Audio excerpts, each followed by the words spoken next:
नमस्कार। आइए सुनते हैं सुभद्रा कुमारी चौहान की लिखी कहानी दुनिया। मिसेज चोपड़ा की बड़ी बड़ी आंखें सजल हो गई। उन्होंने रुधे हुए गले से कहा, रामेश्वर बाबू, दुनिया इतनी अकृतज्ञ है, मुझे न मालूम था। इसके आगे वह कुछ बोल न सकी। मैंने सांत्वना के स्वर में कहा, खैर, आप इन बातों पर अब कुछ ध्यान न दें। एक सच्चे हितैषी के नाते मैंने आपको केवल सचेत कर दिया है। मैं आपके ही सामने अधिक क्या कहूँ, परंतु कभी कभी क्रोध आ जाता है और रोके नहीं रुकता। अभी निमंत्रण की लिस्ट में उन लोगों का भी नाम देखकर मैं अपने क्रोध का संवरण न कर सका और इतनी बातें आपके सामने कह दी। किंतु फिर भी मैं आपसे अंतिम निवेदन यही करूँगा कि जिसे आप अपना हितैषी समझती हैं वो आपकी भूल है। वे ही लोग जो आपके सामने बहुत घुल मिलकर सज्जनता का स्वरूप रखकर आपसे बातें करते हैं, बाहर न जाने कितनी बुरी बातें बकते हैं। अब तो निमंत्रण जा चुके हैं, फिर भी आप जो कुछ कहें मैं उलटफेर करने को तैयार हूँ, मिसेज चोपड़ा ने कहा। उनकी आवाज़ भारी, चेहरा विवर्ण और आंखें लाल थी। मैंने कहा, अब तो उलटफेर करना ठीक न होगा मिसेज चोपड़ा, परंतु आगे का आप ख्याल रखें। इन नर रूपी पशुओं से आप जितनी दूर दूर रहें उतना ही अच्छा है। कह के मैंने अपने घर की राह ली। जाड़े के दिन थे, रात के 10 बज रहे थे।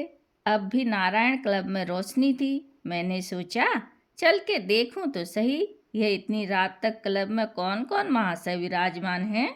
साइकिल दरवाजे पर टिकाकर मैंने अंदर कदम रखा ही था कि मिस्टर शुक्ला दौड़कर मुझसे लिपट गए। आइए आइए रामेश्वर जी, कहिए सब कुशल हैं ना? आप तो बहुत दिनों के बाद दिखे। मिस्टर रामलाल ने आंख मारते हुए कहा, अरे भाई, आजकल तो ये बड़े घर के मेहमान हैं। हम लोगों के पास तक आने का समय इनके पास कहाँ? जब उधर से छुट्टी मिले तब ना। प्रेम नारायण ने चुटकी ली, भाई, किस्मत इसी को कहते हैं। हम लोग चक्कर ही लगाते रह गए और हजरत ने वहाँ ऐसा रंग बांधा कि अब वहाँ किसी दूसरे की पहुँच ही नहीं हो सकती। कहते कहते उसने मेरी पीठ ठोकी। किसके विषय में कटुक्तियाँ थी मैंने सब समझ ली। फिर भी कुछ अनजान बनते हुए बोला, तुम लोगों की बातें मेरी समझ में नहीं आई। पहेली की तरह मत बुझाओ, साफ साफ कहो, किस बड़े घर की मेहमानदारी मुझे मिली है? सुना है कल मिसेज के लड़के का जन्मदिन है और बड़ा भारी आयोजन किया जा रहा है। 150 आदमियों की चाय पार्टी के लिए निमंत्रण भी बांटे गए हैं। सच है ना रामेश्वर जी? मिस्टर शुक्ला ने पूछा। मैंने कहा, सच भी हो सकता है, झूठ भी, मैं ठीक नहीं कह सकता। पर मिसेज चोपड़ा के लड़के की वर्षगांठ और आप लोगों की इन उड़ी उड़ी बातों का क्या संबंध है? मैं तो आपको पहेली का अर्थ पूछ रहा था, जो कि अभी आपने मुझे बुझाई है। बनो न दोस्त, अभी वहीं से आ रहे हो और कहते हो मुझे मालूम नहीं है। हम लोग हिस्सा तो लगाने आते नहीं हैं, फिर सच सच कहने में क्यों संकोच करते हो? एक कुटिल हंसी के साथ प्रेम नारायण ने मुझसे कहा। मेरे बदन में आग सी लग गई, फिर भी मैंने अपने क्रोध को दबाया। मैंने कहा, भला देखूं तो सही, यह लोग किस हद तक जाते हैं। क्या आप लोग मिसेज चोपड़ा के विषय में कुछ कहना चाहते हैं? मैंने पूछा। मिस्टर शुक्ला कुछ गंभीर होकर बोले, हाँ भाई रामेश्वर, हम नहीं चाहते कि तुम भी उस भूल भुलैया में भूले भूले फिरो। मिसेज चोपड़ा को कौन नहीं जानता? सारे शहर में तो उसी की चर्चा है भाई। एक नज़र में तो वो लोगों को पागल बना देती है। औरत नहीं, जादूगरनी है। पर धिक्कार है मिस्टर चोपड़ा को, क्या उसे यह बातें न मालूम होंगी? प्रेम नारायण बोला, अरे मालूम क्यों नहीं है? औरत की कमाई पर ही तो इतना बड़ा मकान खड़ा कर लिया है, नहीं तो 450 में आजकल होता क्या है? मिसेज चोपड़ा को नहीं देखते? रेशम छोड़कर दूसरी बात ही नहीं करती।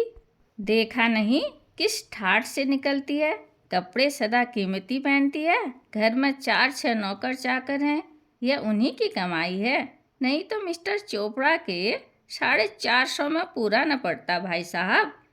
रामलाल ने घृणा भरे स्वर में कहा, भाई, मुझे तो उसकी शक्ल से नफरत है। उसे तो यदि ग्रस्त न कह वेश्या कहा जाए तो ठीक होगा, पर पुरुष से ऐसी बेशर्मी से बात करती है, उसके साथ ऐसे खुलेआम फिरा करती है कि कोई वेश्या क्या करेगी। पढ़ी लिखी औरतें क्या हमने देखी नहीं। पास ही की मेज पर बैठे हुए सज्जन चाय पी रहे थे। अब तक इधर की बातें चुपचाप सुन रहे थे। शायद बात सहन शक्ति की सीमा से बाहर चली गई थी, इसलिए एक सज्जन ने कहा, बहुत बढ़ चढ़कर बातें तो न करिए। यदि आप लोग जरा ही पुचकारे जाएं तो कल से मिसेज चोपड़ा की जूतियां चाटने को तैयार हो जाएं।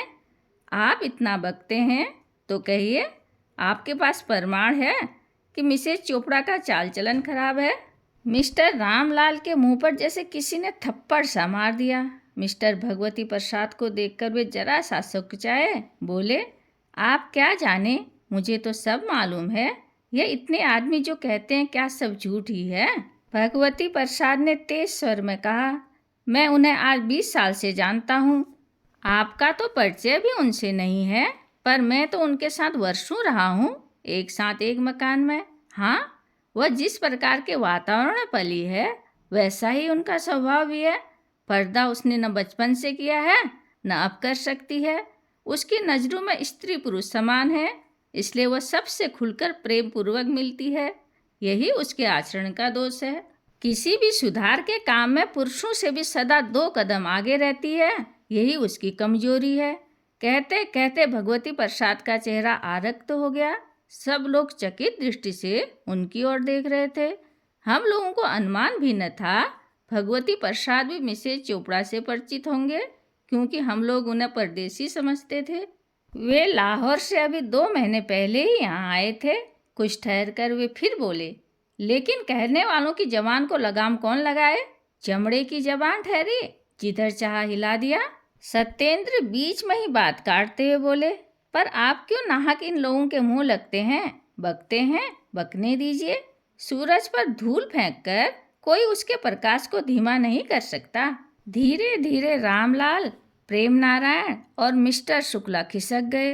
अब वहाँ पर मैं, सत्येंद्र और भगवती प्रसाद जी रह गए। हम लोग भी घर की ओर चले।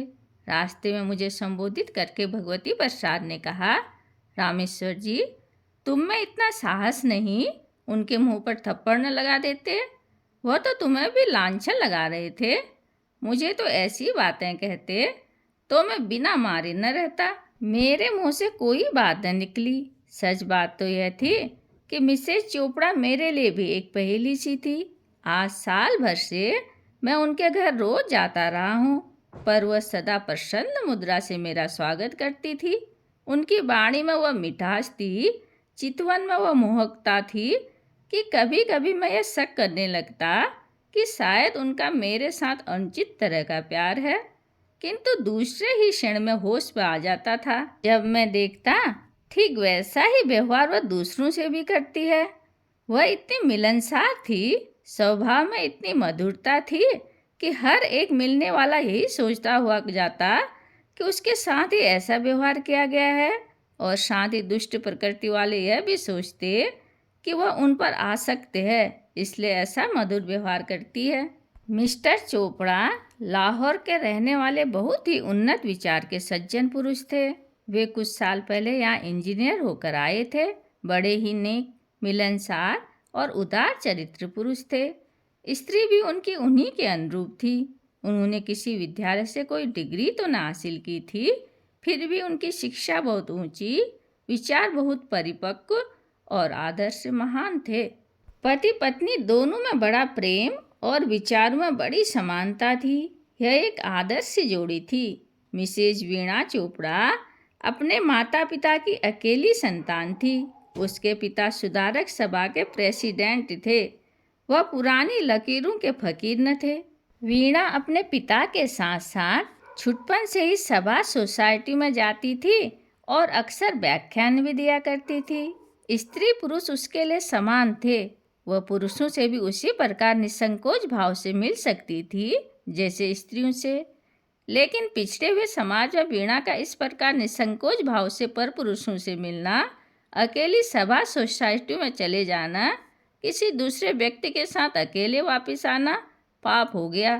पहले तो लोग कुछ अधिक न कह सकते थे, किंतु इधर जब से अछूतोद्वार सभा का निर्वाचन हुआ और शहर में इतने महानुभावों के रहते हुए भी अछूतोद्वार सभा की अध्यक्षा वीणा देवी चुनी गई और इस सिलसिले में उन्हें बहुत से व्यक्तियों से मिलना जुलना पड़ा, बहुत जगह जाना पड़ा, कई ऐसे व्यक्तियों से भी संसर्ग रखना पड़ा जिनसे शायद वीणा कभी मिलना भी न चाहती, तो इन लोगों को खुलेआम बकने का मौका मिला। जिन्हें वीणा की चाल ढाल न पसंद थी, उन्हें वीणा को दिया हुआ सम्मान फूटी आंखों न सुहाता था। 1 2 3 4 नहीं, वीणा के साथ जिसने भी सहानुभूति प्रदर्शित की, जिस किसी ने उसके साथ घंटे आध घंटे बात की, वह वीणा का प्रेमी हो गया। दूसरे दिन मिसेज चोपड़ा के यहाँ वर्षगांठ का समारोह था। 4 बजे कुछ स्त्री पुरुषों का सम्मिलित भोज था। हम लोग सब वहाँ पहुँचे, पर मिसेज चोपड़ा न थी। मालूम हुआ वे रात से अस्वस्थ हैं, इसलिए खुद इस भोज में शामिल नहीं हो सकती। बीच में कई सज्जनों ने उनसे मिलकर सहानुभूति और धन्यवाद देना चाहा, पर मिस्टर चोपड़ा ने यह कहकर टाल दिया कि वे इस समय मिल न सकेंगी। आप लोगों को आने की कृपा के लिए धन्यवाद देती हैं। सब लोगों के जाने पर मैं, भगवती प्रसाद और सत्येंद्र ने मिसेज चोपड़ा के ड्राइंग रूम में प्रवेश किया। वह बैठी अपने बच्चे को कपड़े पहना रही थी। मुझे देखते ही आदर प्रदर्शित करते हुए उन्होंने अभिवादन किया। भगवती प्रसाद और सत्येंद्र को उन्होंने कुछ न कहा, पर वे लोग बहुत समीप जाकर बैठ गए। अब मैं समझा इनका संबंध कितना घनिष्ठ है। क्या सचमुच आपकी तबीयत खराब थी? भगवती प्रसाद ने पूछा। जी नहीं, पर मैं इन लोगों के पास बैठने में अपना अपमान समझती हूँ। अब तो भूल हो ही गई। अब आप देखेंगे कि मेरे यहाँ मेरे कुछ इने गिने मित्रों को छोड़कर कोई दूसरा ना आ सकेगा, मिसेज चोपड़ा ने गंभीर स्वर में कहा। उनके चेहरे पर कुछ ऐसी शांति, ऐसी निष्ठा और ऐसी गंभीरता थी कि हम लोगों को कुछ कहने का साहस न हुआ। वह किसी काम से अंदर चली गई। इसी अरसे में भगवती प्रसाद ने मुझे एक पत्र दिखलाया। पत्र पर सिरनामे की जगह कुछ न था। मजमून इस प्रकार था। आपसे मिलकर बड़ी प्रसन्नता हुई। 1000 मुँह से आपकी प्रशंसा करूं तो भी नहीं कर सकता। मैं आज आपसे आपके प्रणय की भीख मांगता हूँ। आप तो दाता हैं। आपकी दानशीलता प्रसिद्धि पा चुकी है। क्या आप मुझ भिखारी को भी संतुष्ट करेंगी? यदि आपने कृपा न की तो मैं बेमौत मर जाऊंगा। अनुचर। नाम किसी का न था। नीचे जो उत्तर भेजा गया था उसकी प्रतिलिपि थी। मैंने स्वप्न में भी न सोचा था कि आप मनुष्य के रूप में राक्षस हैं। अपने मित्र की स्त्री के प्रति ऐसी कुभावना रखने के बजाय आपको तो चुल्लू भर पानी में डूब मरना चाहिए था। कृपा करके अब आप मेरे यहाँ कभी तशरीफ न लावें। पत्र पढ़कर मैंने विस्फारित नेत्रों से भगवती प्रसाद की ओर देखा। उन्होंने पूछा, पहचानते हो ना, यह किसकी हस्तलिपि है? हाँ हाँ, अच्छी तरह, मैंने कहा। तो फिर ऐसा जूता खाकर वह उसके खिलाफ न बकेंगे तो और क्या करेंगे? भगवती प्रसाद ने कहा। और है भी तो वह बिना दिमाग का पहले नंबर का उल्लू। फिर वह अपने 10-5 साथियों के दिमाग में भी उसके प्रति ऐसी कुभावनाएं भर दे तो आश्चर्य ही क्या है। किंतु आप किसी सहृदय व्यक्ति से पूछिए कि उसकी धारणा मिसेज चोपड़ा के विषय में क्या है, फिर वह आपको बतलाएगा। मैंने देखा कि भगवती प्रसाद की बातें अक्षरशः सत्य थी।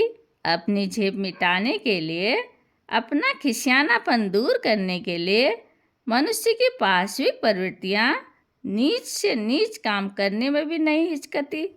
मिसेज चोपड़ा ने ड्राइंग रूम में प्रवेश करते हुए कहा, यह किसकी जन्मपत्री देखी जा रही है? मिस्टर शुक्ला की, सत्येंद्र ने हंसते हुए कहा। धन्यवाद।